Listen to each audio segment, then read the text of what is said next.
ini adalah kisah dari tragedi Trans International Airlines 863, salah satu dari sekian banyak tragedi penerbangan yang pesawatnya tidak pernah sampai di tujuannya.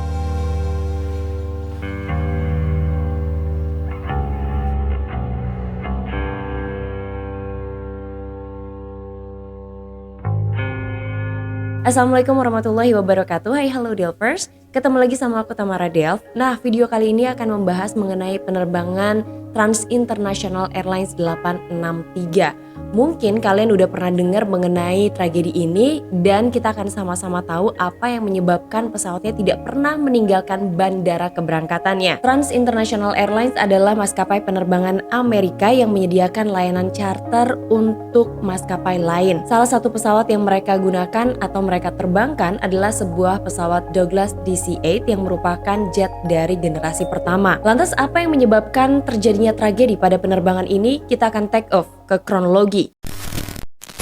Pada tanggal 8 September 1970, salah satu pesawat DC-8 telah dipesan untuk penerbangan dari New York atau tepatnya Bandara John F. Kennedy menuju ke Bandara International Washington Dulles, Virginia. 3 pilot bersiap di ruangan operasional milik Bandara John F. Kennedy pada pukul 2 siang waktu setempat. Nah, setelah melakukan persiapan, mereka akhirnya bersiap untuk penerbangan selanjutnya. Persiapan itu selesai sekitar pukul 3:30 sore waktu setempat. Rencananya Trans International Airlines 863 ini akan membawa 8 orang pramugari ke bandara tujuannya dan juga 3 orang pilot. Nah, kapten yang bertugas dalam penerbangan itu adalah Kapten Joseph May. Dia berusia 49 tahun, berpengalaman dengan sekitar 22.000 total jam terbang. Dia juga di penerbangan 863 tidak akan bertugas sebagai pilot penerbang, tapi dia akan bertugas sebagai pilot monitoring. Selain diketahui punya pengalaman lebih dari 22.000 total jam terbang, Kapten Joseph May juga diketahui handal untuk menerbangkan propliner DC-6 dan juga DC-7. Nah, selain adanya Captain Joseph May, ada juga First Officer bernama John Loeffler, berusia 47 tahun. Nah, dialah yang akan menerbangkan pesawat. Dia udah ngumpulin sekitar 15.000 total jam terbang. Selain kedua orang itu, ada lagi seorang flight engineer. Dia bernama Donald Neely, berusia 42 tahun dan memiliki sekitar 10.000 total jam terbang. Nah, ketiga pilot ini sebelum hari keberangkatan atau terjadinya tragedi, terbang bersama-sama menuju ke John F. Kennedy. Total ada 11 orang yang bakalan berangkat ke Virginia. Nah, sekitar jam 4 sore semua persiapan udah selesai. Pesawat itu meluncur menuju ke runway 13R. Nah, hanya sekitar 4 menit kemudian pesawatnya udah siap nih di runway. Tinggal nunggu izin lepas landas dari menara kontrol. Hanya sekitar 1 menit kemudian akhirnya izin lepas landas itu diberikan. Penerbangan 863 ini meluncur di runway dan semuanya nampak normal. Tidak ada sesuatu yang aneh sampai dengan pesawat itu berjarak sekitar 1.500 kaki dari tempat awalnya lepas landas. Nah, disitulah tiba-tiba aja hidung pesawat naik secara drastis tanpa adanya input pilot. Nah, pilot berusaha untuk terus menurunkan hidung pesawat, tapi yang terjadi malah hidung pesawatnya tetap naik dan pesawat itu mengalami tail strike. Nah, ekor pesawatnya terseret sampai 1.200 kaki. Nah, ketiga pilot ini benar-benar bingung apa yang terjadi sama pesawatnya karena hal ini belum pernah terjadi sebelumnya. Ketiga pilot berupaya untuk kembali memperbaiki posisi pesawat, tapi ternyata sekitar 9 detik ekor pesawat terus terseret dan sampai-sampai pesawat itu baru bisa mengudara sekitar 2.800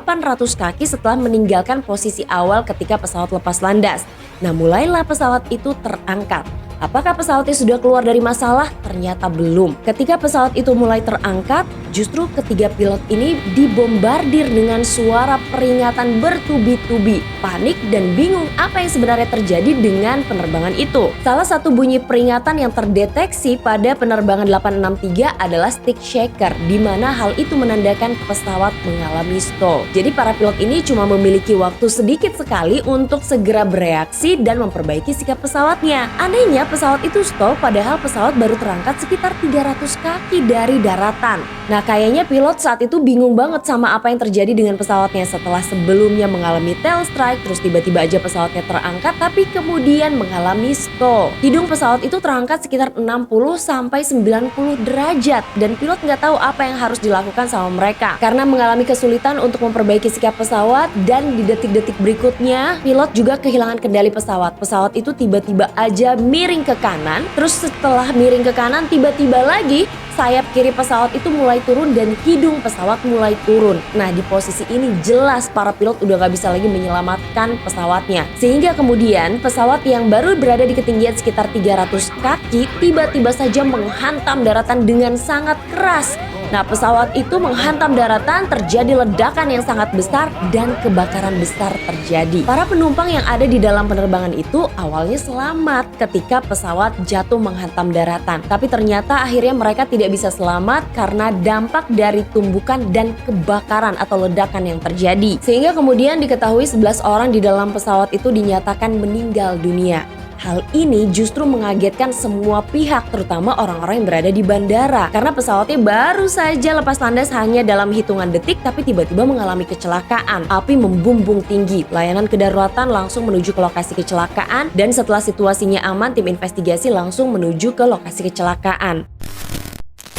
Anehnya tim investigasi ini langsung memeriksa bagian-bagian pesawat dan mereka bilang kalau pesawat ini masih terbilang baru.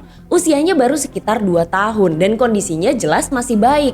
Apa yang kira-kira terjadi dalam penerbangan 863 yang secara tiba-tiba jatuh menghantam daratan dan merenggut 11 nyawa. Nah, tim investigasi mencoba untuk memeriksa puing-puing pesawat. Mereka cukup yakin bahwa pesawat ini dikonfigurasi dengan benar untuk proses lepas landas. Tapi setelah penyelidikan berikutnya dilakukan, mereka mulai sadar ada sesuatu yang aneh dengan beberapa sistem kontrol di pesawat. Salah satu yang menarik perhatian untuk tim investigasi adalah keanehan pada elevator. Jadi di beberapa bagian elevator itu mereka lihat adanya tumpukan bebatuan. Bahkan mereka menemukan ada sesuatu yang menancap di bagian elevator atau lebih tepatnya di dekat bagian horizontal stabilizer. Nah, ketika investigator menyelidiki, yang menancap di bagian elevator itu adalah batu-batu kecil. Dan selain bebatuan ditemukan juga jejak bahan aspal di bagian belakang atau bagian elevator pesawat. Nah, tim investigasi kan perlu tahu nih, ada nggak ya hubungannya antara batu-batuan yang ditemukan di bagian elevator sama kecelakaan yang dialami sama penerbangan 863. Nah, dilakukanlah uji coba untuk memastikan apakah bebatuan ini mengganggu sistem elevator pesawat, dan ternyata setelah dilakukannya penyelidikan dan uji coba,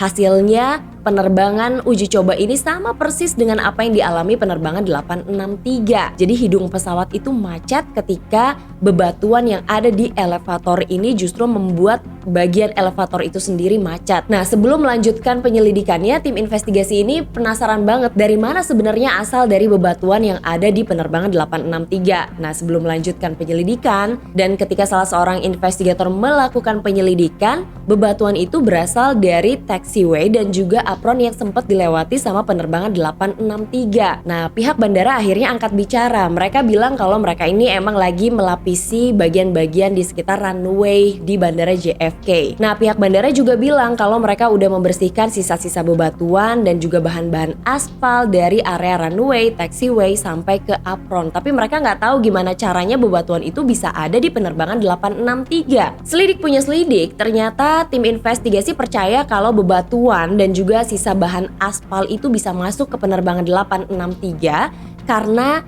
adanya pesawat-pesawat jet besar yang lepas landas dari bandara itu. Jadi bebatuan itu secara nggak sengaja dihembuskan oleh knalpot atau bagian belakang dari jet-jet yang lepas landas. Meskipun udah diketahui bahwa adanya bebatuan dan aspal yang masuk ke bagian elevator pesawat, tapi tim investigasi nggak tahu di mana letak tepat atau pastinya bebatuan itu masuk ke penerbangan 863. Nah, tim investigasi kemudian melanjutkan penyelidikannya pada proses lepas landas penerbangan 863. Jadi tim investigator tahu kalau pesawat itu sempat mengalami beberapa hal aneh ketika pesawatnya ada di landasan pacu atau pada proses lepas landas. Nah, setelah pesawat itu lepas landas, tim investigasi juga akhirnya menyadari bahwa first officer menarik roda pendaratan. Nah, di sanalah hal-hal yang aneh mulai kembali terjadi, di mana ketika roda pendaratan ditarik, posisi pesawat tidak stabil. Nah, first officer mencoba untuk memperbaiki sikap pesawat dengan mengatur elevator. Nah, pengaturan elevator inilah yang akhirnya membuat bebatuan yang terjebak di area tersebut akhirnya membuat hidung pesawat macet. Hidung pesawat itu macet dalam posisi naik ke atas. Dan tanpa disadari sama first officer, kecepatan dari pesawat itu terus berkurang sampai akhirnya pesawat mengalami stall. Nah, ketika penyelidikan terus dilakukan, mereka fokus pada bagian elevator dan horizontal stabilizer. Ternyata bagian-bagian dari elevator dan juga horizontal stabilizer sebelah kananlah yang bermasalah. Sehingga yang terjadi dalam penerbangan itu adalah posisi pesawat tidak terkendali dan bagian ekor kanan juga tidak terkendali, sementara yang kiri tetap terbang dengan normal. Menurut investigator, beberapa hal menyedihkan justru terjadi di dalam penerbangan 863. Para pilotnya tidak berusaha untuk membatalkan upaya lepas landas. Nah, yang lebih menyedihkan lagi menurut investigator adalah ketiga pilot dan 8 orang penumpang yang ada di dalam pesawat itu nggak pernah tahu bahwa batuan-batuan kecil yang terjebak di elevator itulah yang akhirnya menyebabkan tragedi itu terjadi. Nah, jadi pada saat hidung pesawatnya naik dan elevator macet, posisi pesawat saat itu lagi nanjak dan pilot jelas-jelas kehilangan upaya untuk mengendalikan pesawatnya itu. Tapi dari hasil penyelidikan tim investigasi yang juga dicantumkan dalam laporan akhirnya, mereka tetap menganggap bahwa ada kesalahan yang dilakukan sama pilot, yaitu tadi karena pilot nggak mencoba untuk menghentikan upaya lepas landasnya walaupun mereka tahu ada masalah di dalam penerbangan atau di dalam upaya lepas landas pesawat itu. Nah, meskipun kehilangan elevator menjadi penyebab dari tragedi penerbangan 86, tapi disimpulkan bahwa kecelakaan ini juga diperparah oleh kesalahan yang dilakukan sama para pilot. Penyebab dari kecelakaan Trans International Airlines 863 ini mendorong penyelidikan untuk merekomendasikan agar semua operator DC-8 mengetahui kejadian seperti ini. Lantas, mereka menambah sistem kontrol lain pada pesawat DC-8 yang nantinya akan memberitahu para pilot jika terjadi kemacetan pada elevator. Nah, tim investigasi juga merekomendasikan beberapa bentuk indikasi dipasang di kokpit untuk memberi sinyal kepada pilot ketika elevatornya macet. Nah, ternyata sampai saat ini pesawat DC-8 masih digunakan sekitar 5 armada aja, tapi nggak pernah digunakan untuk penerbangan komersial. Nah, pesawat-pesawat itu hanya digunakan untuk penerbangan kargo dan juga penerbangan penelitian. Nah, Delvers, itulah informasi dari channel Tamara Delv yang membahas mengenai penerbangan Trans International Airlines 863 yang penyebabnya adalah batu yang justru membuat bagian ekor atau bagian elevator pesawat macet. Dan hal ini gak pernah diketahui dan disadari sama para pilot. Semoga informasi ini bermanfaat untuk kalian. Dan kalau kalian mau menambahkan informasi lebih, boleh banget di kolom komentar. Terima kasih udah nonton. Jangan lupa di subscribe, dinyalain lonceng notifikasi, dan di komen-komen di bawah sini di like juga ya. Sampai ketemu lagi. Assalamualaikum warahmatullahi wabarakatuh. Bye-bye. Trans International Airlines adalah maskapai penerbangan Amerika yang memberikan jasa untuk nggak tahu layanan charter. Ketika pesawat itu terangkat, justru para pilot ini Ketika pesawat itu terangkat, justru para pilot Nah, pihak bandara akhirnya angkat bicara. Mereka memang lagi Nah, akhirnya pihak bandara angkat bicara. Mereka bilang mereka emang lagi mengerjakan sebuah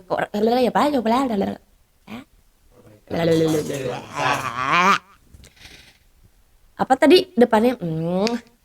Nah, pihak enggak ya, salah ulang. Ulang.